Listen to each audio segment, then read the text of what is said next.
ದೇಶದ ಅತಿದೊಡ್ಡ ರಾಜ್ಯ ಉತ್ತರ ಪ್ರದೇಶದಲ್ಲಿ ಹೈ ವೋಲ್ಟೇಜ್ ಕ್ಷೇತ್ರಗಳ ಪೈಕಿ ರಾಯ್ಬರೇಲಿ ಕ್ಷೇತ್ರ ಕೂಡ ಒಂದು. ಬಿಕಾಸ್ ಅದು ಹೈ ಪ್ರೊಫೈಲ್ ಕ್ಷೇತ್ರ. ರಾಹುಲ್ ಗಾಂಧಿ ಅವರು ಸ್ಪರ್ಧೆಯನ್ನ ಮಾಡ್ತಾ ಇರುವಂತ ಲೋಕಸಭಾ ಕ್ಷೇತ್ರ. ಈ ಮುಂಚೆ ಎಲ್ಲ ಅವರಮ್ಮ ಸೋನಿಯಾ ಗಾಂಧಿ, ಅವರ ಅಜ್ಜಿ ಇಂದಿರಾ ಗಾಂಧಿ, ಅವರ ಅಜ್ಜ ಫಿರೋಜ್ ಗಾಂಧಿ ಎಲ್ಲರೂ ಕೂಡ ಸ್ಪರ್ಧೆಯನ್ನ ಮಾಡಿದ್ರು. ಅದು ಕಾಂಗ್ರೆಸ್ನ ಭದ್ರಕೋಟೆ ಆಗಿರುವಂತ ಲೋಕಸಭಾ ಕ್ಷೇತ್ರ. ಕಳೆದ ಬಾರಿ ಅಮೇಥಿಯಲ್ಲಿ ನಿಂತ್ಕೊಳ್ತಾ ಇದ್ದಂತ ರಾಹುಲ್ ಗಾಂಧಿ ಅವರು ಈ ಬಾರಿ ಅಮ್ಮನ ಕ್ಷೇತ್ರದಲ್ಲಿ ನಿಂತ್ಕೊಂಡಿದ್ದಾರೆ. ಅಮ್ಮನಿಂದ ತೆರವಾಗಿರುವಂತ ಕ್ಷೇತ್ರ ರಾಯ್ಬರೇಲಿಯಲ್ಲಿ ನಿಂತ್ಕೊಂಡಿರುವಂಥದ್ದು. ಅಲ್ಲಿ ಯಾವ ರೀತಿಯಾಗಿ ನಡೀತಾ ಇದೆ ಎಲೆಕ್ಷನ್ ಅನ್ನುವಂಥದ್ರ ಬಗ್ಗೆ ಕಂಪ್ಲೀಟ್ ಆದಂತ ಮಾಹಿತಿಯನ್ನು ನಿಮ್ಮ ಮುಂದೆ ಇಡ್ತಾ ಹೋಗ್ತೀನಿ. ಕಾಂಗ್ರೆಸ್ ನಾಯಕರ ಶಕ್ತಿ ಪ್ರದರ್ಶನ ಇದೆ ಇವತ್ತು ರಾಯ್ಬರೇಲಿ ಲೋಕಸಭಾ ಕ್ಷೇತ್ರದಲ್ಲಿ. ರಾಯ್ಬರೇಲಿಯಲ್ಲಿ ಇಂದು ಪ್ರಚಾರದ ಸಮಾವೇಶವನ್ನು ಮಾಡಲಾಗ್ತಾ ಇದೆ. ಪುತ್ರನ ಪರವಾಗಿ ಮತವನ್ನ ಯಾಚಿಸಲಿದ್ದಾರೆ ಸಂಸದರಾಗಿರುವಂತ ಸೋನಿಯಾ ಗಾಂಧಿ ಅವರು. ರಾಹುಲ್ ಗಾಂಧಿ ಸ್ಪರ್ಧೆ ಮಾಡಿರುವಂತ ರಾಯ್ಬರೇಲಿ ಕ್ಷೇತ್ರ. ಈ ಹಿಂದೆ 5 ಬಾರಿ ಸೋನಿಯಾ ಗಾಂಧಿ ಅವರು ಸ್ಪರ್ಧೆ ಮಾಡಿದ್ರು. ಸೋನಿಯಾ ಗಾಂಧಿ, ಪ್ರಿಯಾಂಕಾ ಗಾಂಧಿ ಒಟ್ಟಿಗೆ ಪ್ರಚಾರವನ್ನ ಮಾಡ್ತಾ ಇದ್ದಾರೆ ಇವತ್ತು.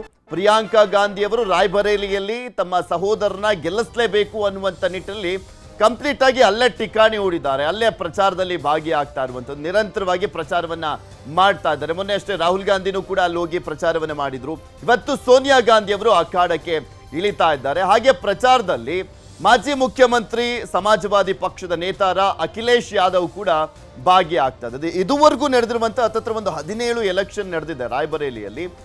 ಅಲ್ಲಿಂದನೂ ಕೂಡ ಅದು ಕಾಂಗ್ರೆಸ್ ಭದ್ರಕೋಟೆ. ಒಂದು 3 ಎಲೆಕ್ಷನ್ ಅಲ್ಲಿ, 1 ಎಲೆಕ್ಷನ್ ಅಲ್ಲಿ ಜನತಾ ಪಕ್ಷ, ಅದಾದ್ಮೇಲೆ ಒಂದು 2 ಸಲ ಭಾರತೀಯ ಜನತಾ ಪಕ್ಷ ಗೆದ್ದಿದೆ ಅಷ್ಟೇ.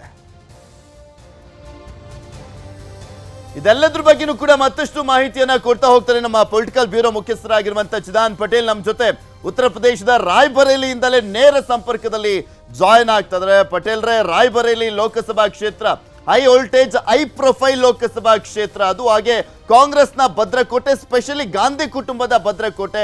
ಈ ಬಾರಿ ಯಾವ ರೀತಿಯಾಗಿ ನಡೀತಾ ಇದೆ ಜಿದ್ದಾಜಿದ್ದಿ ಅಲ್ಲಿ ರಾಹುಲ್ ಗಾಂಧಿ ಸ್ಪರ್ಧೆಯಿಂದಾಗಿ?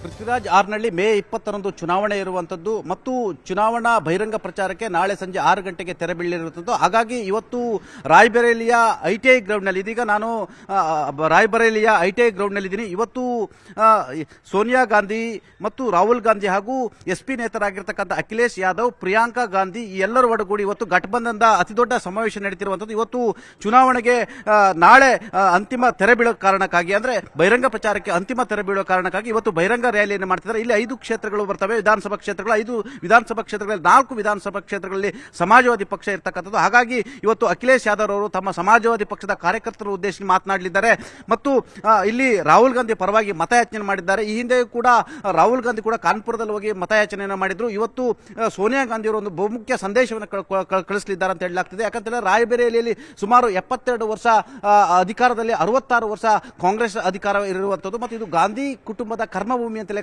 ಕರೆತಿರುವಂಥದ್ದು. ಅಮೇಥಿಯಲ್ಲಿ ಮತ್ತೆ ಸ್ಪರ್ಧೆ ಮಾಡಿದ ಸೋಲುವ ಆತಂಕದಿಂದ ರಾಹುಲ್ ಗಾಂಧಿ ಅವರು ರಾಯ್ಬರೇಲಿಗೆ ಬಂದಿರುವಂಥದ್ದು. ಇದು ಕುಟುಂಬದ ಕ್ಷೇತ್ರ ಆದ ಕಾರಣಕ್ಕಾಗಿ ಈ ಕ್ಷೇತ್ರವನ್ನು ಬಿಟ್ಬಿಡಬಾರದು ಎಂಬ ಕಾರಣಕ್ಕಾಗಿ ರಾಹುಲ್ ಗಾಂಧಿ ಬಂದಿರುವಂಥದ್ದು. ಇದು ಗಾಂಧಿ ಕುಟುಂಬದ 3ನೇ ತಲೆಮಾರು ಇಲ್ಲಿ ಚುನಾವಣೆಗೆ ನಿಲ್ತಿರುವಂಥದ್ದು. ಆ ಮುಖಾಂತರ ರಾಯ್ಬರೇಲಿಯಲ್ಲಿ ಅತಿ ಹೆಚ್ಚು ಮತಗಳ ಅಂತರದ ಗೆಲ್ಲುವ ಪಣವನ್ನು ಕಾಂಗ್ರೆಸ್ ತೊಟ್ಟಿರತಕ್ಕಂಥದ್ದು. ಈಗಾಗಲೇ ಭಾರತೀಯ ಜನತಾ ಪಕ್ಷದ ಅಭ್ಯರ್ಥಿಯಾಗಿದ್ದಂಥ ಒಂದು ಕಾಲದ ಸೋನಿಯಾ ಗಾಂಧಿಯವರ ಅತ್ಯಾಪ್ತ ಆಗಿರ್ತಕ್ಕಂಥ ದಿನೇಶ್ ಪ್ರತಾಪ್ ಸಿಂಗ್ ರವರು 2ನೇ ಬಾರಿ ನಿಂತಿದ್ದಾರೆ.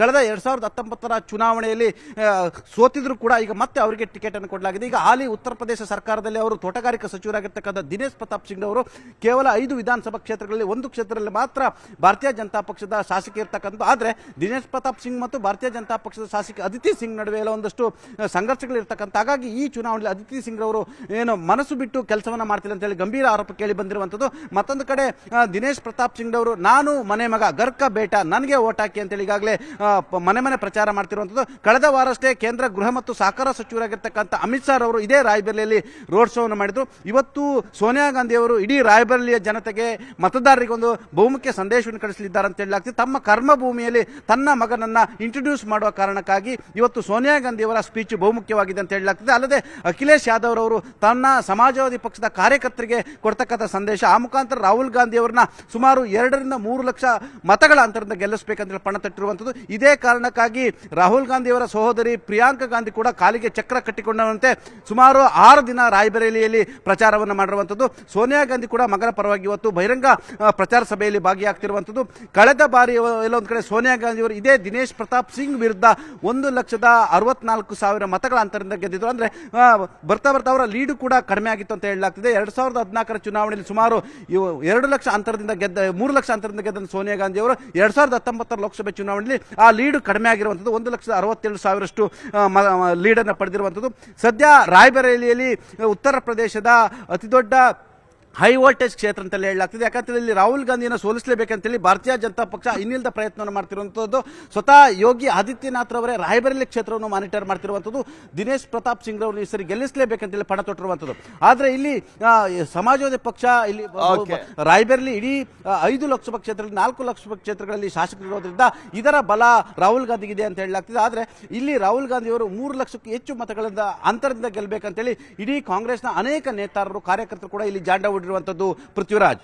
ಓಕೆ, ಧನ್ಯವಾದ ಚಿದಾನ್ ಪಟೇಲ್ ನಿಮ್ಮೆಲ್ಲ ಮಾಹಿತಿಗಾಗಿ.